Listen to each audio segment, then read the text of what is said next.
She's coming all the way from Raleigh, North Carolina. Wow. Give it up for Miss Chick Chan, everybody! Thank you. Give it up for our hosts, yes. Listen, give it up for all 15 of us in here. Doing a damn thing on a Tuesday night. Us wild bunch. We wild out here, wild in these Tuesday streets. Oh.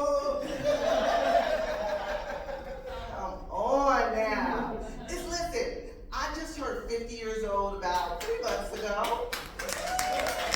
Thank you. I ain't no crack with me with your daddies, yes. You know? I'm single. This is crazy. I didn't think I was going to be single at 50. It's like plenty of fishes, plenty of freaks, you know? Tender is too tender. Mm-hmm. And okay, Cupid, I've been poking it out like Wale said, ain't nobody poking back. It's terrible out here. I know I'm a little crazy. I will actually date somebody ugly, but then again, I said I don't want to date nobody ugly, right? Because every time I get to date somebody ugly, it's like when they approach me, I hear a song, and the song is like this. You guys might know it. U-G-L-Y, you ain't got no alibi, you ugly, right, you ugly. Okay, y'all bang him too, okay? These guys, I would be a little disrespectful if somebody ugly approached me. I would say something like, oh, get over here with your ugly ass. You know? I'd be like, ooh, you think you're trying to be cute? You know that's against the rules. You know? I would say stuff. It's difficult. It's just difficult. And, all right. Dating at 50, I'm tired of dating people. I'm tired. I just want to send my resume now. You know, I would slide my resume over and give them a picture of me without my wig on. You know, you're going to see me, baby. You're going to see me. I'm only going to look like two things, though. I'm going to look like Queen Latifah and set it up with cornrows to the back. You know what I'm saying? That's what's going on under the wig, okay? Or I'm going to look like Angelica Zoll, Cynthia. Okay, y'all remember? It's only two ways. Borderline Coolio, remember that? Okay, that's the way. That's the way. It's only two. He gonna have to love me, baby. He gonna love me, okay? It's just crazy. I wanna be myself. I don't wanna go on these continuous interviews. And dating at this age is continuous interviews. It's crazy. I have 2 children. Clap it up for the people that got kids. Okay, you know, they're on the table. The suburbs, they out there procreating. You know? So I got 2 daughters. They scream for everything, okay? I don't even look anymore to see unless somebody's finger is hanging off. I don't look anymore. They just scream for no reason. So I have one daughter who's typical, whatever that means, and then I have another daughter who's autistic. My daughter who's autistic, she does a lot of things, right? She's very smart, but it's some things that I'd be like, okay. So the other day we were going into Target, and these 2 women were going in, and they were Muslim, and they had the hijabs on. All you can see is their eyes. And my daughter leans up and she says, ninjas. And I know they heard her. So I was like, oh, I'm sorry, she has autism. And then I turned to her and I was like, listen, that's their church outfit. You know how grandma wear her church hat, and you wear your church dress, that's their church outfit. She said, nah, ninjas. All those women had to pull out with some nunchucks and a sword, and my whole parenting skills would have been out the door. You gotta watch them kids. They're a little different, just a little different. So then my other daughter comes downstairs and she says, Mom, little sister did something. And she has her hand behind her back. And she pulls out this razor. And you know, first of all, I didn't get shocked because I had burnt nerdy eyebrows. That razor was mine, you know. I look like part-time Furby sometimes if I don't go to that little special waxing place, you know. So I knew it was mine. But I was like, okay. So then I needed to see my autistic daughter. I need to see the little one. I said, come on downstairs.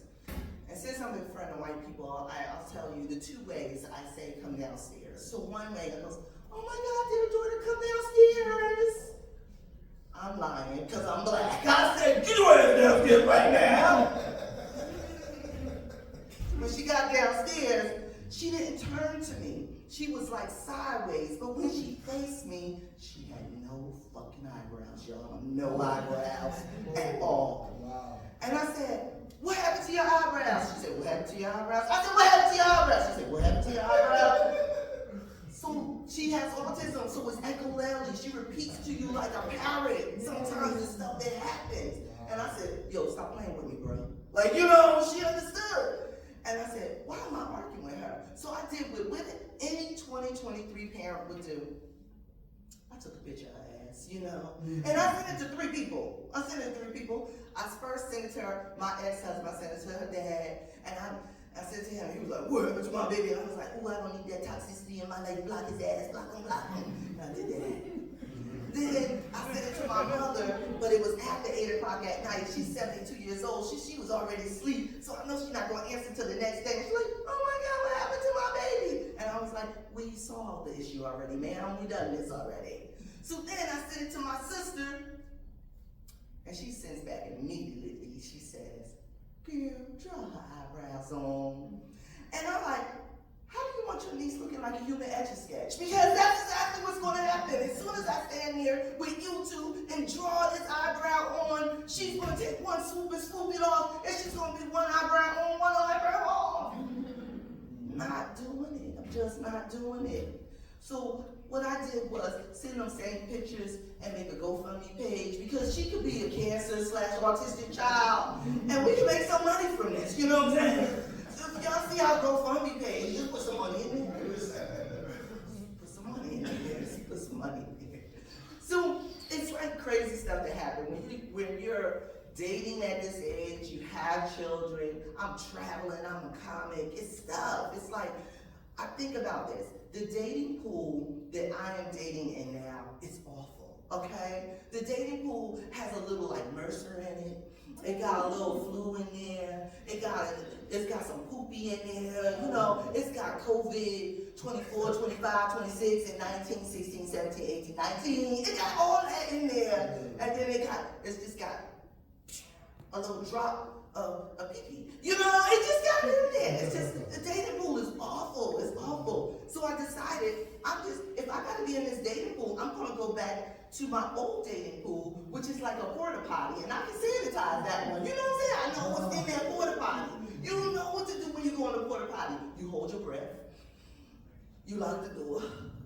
You hold your hands up. You know what to do in there. So my old dating pool, I've been pulling a couple of names out the old dating pool. And I went out with one of my old dating pool buddies, you know, one of the old people from the list, because I know what he got going on. I know his flaws. I know what happens, right? So I said, we went out, and you know what our first date was? Y'all want to guess? Cheesecake Factory. That's funny. I love Cheesecake Factory. I like it. Where we gonna eat, right? So it was grocery store shopping. We grocery shopping. We 50 years old. Like, so we gonna go grocery shopping. I was like, put that in a basket, babe. Oh, do this, do that. And then he went ahead and he put Tylenol in our shopping cart, and it wasn't like little cheap Tylenol. It was the 650 milligrams, because we both got knees that are bad knees that click and crack like glow sticks. So I was like, oh my God, he loves me. He absolutely does. So going grocery shopping is crazy, but I'm gonna test his love. You know where I'm gonna test it at? Whole Foods. You know what I'm saying? I'm gonna see what ball of money you got. You got butt grocery money. You got big time grocery money. We going to Whole Foods, baby. It's crazy stuff. You can't even get upset about the things that happen in the dating pool now. You just like, oh, you got one too? That's nothing. I can work with that. You know? It's all right. I'm sorry. You got a little breath problem? Come on, boy. I got that done for you. Got it. I got it. You know what I'm saying? You got to work with that stuff that you can work with. But this other crazy stuff, the crazy baby mamas, the kids that are disrespectful, it's just like, no, I don't want any of that. So I need them to send their resumes as well. At this point, I would date Nick Cannon. I would just be one of his other baby mamas. You know, I think I still got some viable eggs. And I seen the last baby's mama's baby shower. Y'all ain't seen it online. It was better than my last wedding. I was ready. So I would be one of the sister wives. You know, I was like, bring the kids in. Daddy's home. It's wildin' out time, y'all. Daddy's home. let's watch Drumline again, Daddy's home. And then, I would do everything. Like, I would be okay, just put me in a nice little house and everything. As soon as he said, listen to my rap music, I was like, I'm out of this shit. I ain't got time for that. I don't have time for that, Nick. I don't have time for that. At this point, we're going to be 6 degrees separation from being related to Nick. Your children's children, somebody's going to be married to one of his kids. It's just what's going on here. It seems like him and DMX was populating the whole planet. So, it's things that I think about. So, remember these old sayings our parents used to say that we don't say anymore? The bee's knees. Bees don't have knees. You know what I'm saying? Remember the Cheerios bees, the only bee that got knees. No other bees have knees. Robbing Peter to pay Paul. Why can't we rob both of them? Seems like they both got money. You know, piss like a racehorse. Who was measuring that shit? That's nasty. Who's doing that? Who's doing that? Who's doing that? My mother used to say stuff. She was like, I'm gonna knock the black off you. I didn't know what color I was gonna be, but I believe she could do what she said she could do. I think that was the beginning of colorism. You know? Just crazy stuff like that. When she said she was gonna knock me into next week, I was hoping it was a Friday so I could have a 3-day weekend. We were making idle threats to our children now. They be cleaning their fucking room instead of TikToking and shit, you know? There'd be some good stuff going on there. Parents used to say the weirdest stuff to you. I'm gonna knock you out and I'm gonna make another one that look just like you. Really? How do you do that? How do you say that to your kids, right? We don't say nothing. We be like bartering with our kids. I hear people in the store, they be like, if you do this, I'm gonna help do this. I hear your words. Do you hear my words? Like, what the fuck? Look at my hand and keep it going. Let's go. Let's go.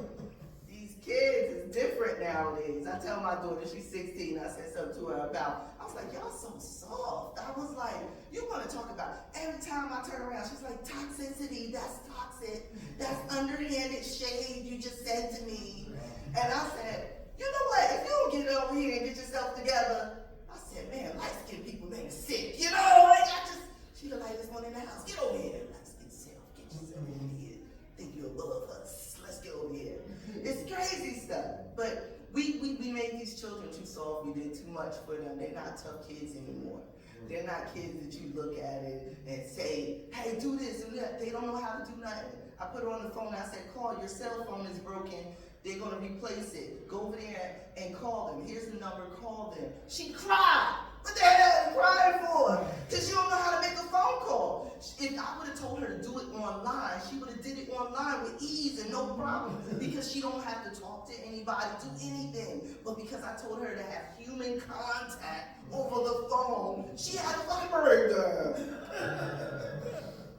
It's our fault, man. Our parents made tough, crazy kids, but we worked at it, you know? These kids are too much now.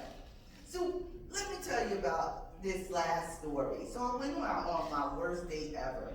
And this is how I know that it's time for me to just stop dating. It's awful. So I went out with this guy to Buffalo Wild Wings, you know? So, because a chick gotta eat, you know? So I went there for wings and beer. I was like, I can get this. This is great. And he started talking to me and he was telling me, I like your lips. And I said, oh, he got a phallic disorder. Then he was like, oh, I have to tell you something. I have ED. And I was like, oh, you educated? And then I was like, oh, erectile dysfunction. I can't make this up. It happened to me. And he slides over his phone and he shows me a picture of his apparatus, his gadget. Let me tell you, let's just call it the Dick Pump 3000. I can't make this shit up. I can't. It looked like PVC pipes with batteries at the bottom. And he said it takes me 30 seconds to a minute to get it together. And I was like, dude, I don't know why you're telling me that. I'm not going to be there for that. So I tried not to choke on my beer and my wings because I knew one day I was going to have to tell the story to you, ma'am. I knew it. So I was like, oh, okay. And he was like, if we could have a safe word, if we ever get to that. And I'm just thinking in my head, if I could just get to the parking lot. Okay? So we hug it out. I get to the parking lot. I hug it out. And before I could get out the parking lot, I blocked and deleted his ass, rightfully so. Because you know, I could have hooked him up with somebody like Kelly that needed the Wet Wet 2000 and she needed Super KY jelly or something. You know, I could have hooked him up with, but him, I couldn't wait the 30 seconds to a minute to get it together, you know? And then that's when I knew I had to get off these dating apps. These things is crazy. Anything happens. And my girlfriend said, well, what if you did that joke and he walked in the door? I'm still going to tell that shit because is he going to raise his hand? I said, that was me. She's talking about me over here. She's talking about me. I don't think that ever happened, sir. I don't think it ever happened. So I decided to get off of the dating apps. You think that was a good choice? Okay, I'm going to take it. I'll take a good choice. So I have this thing where I feel like I need to stop doing a lot of things because I know who I am, right? At 50 years old, you get to know there's certain things you want to do, certain things you don't want to do. I know how to say no. I know why people are mean now because, you know, as you get older people get mean. Like, they get angry and mean about stuff. Like, why are you breathing over there? You know what I'm saying? Like, they get mad at you. Oh, you gonna smile over there like that? Why you smiling like that? You just a smiling little nigga, right? You know, like, say stuff like that. I don't like it. I don't like it. So my thing is, I say, I'm not going to do certain things anymore. And the one thing that I'm not going to do is pray for my mom going down the stairs because you know why? She likes to run down the stairs, and I said she got 2 good knees now. You know what I'm saying? You gotta watch those people who got 2 good knees. I'm not gonna waste my prayers on her or Rick Ross because they be lying. You know what I'm saying? You don't waste your prayers on anybody who don't need your prayers. So if you got older people who already got 2 knee replacements, don't waste your prayers, okay? So don't waste your prayers. I'm not gonna do anything for anybody that doesn't need me. Thank you guys, I appreciate y'all.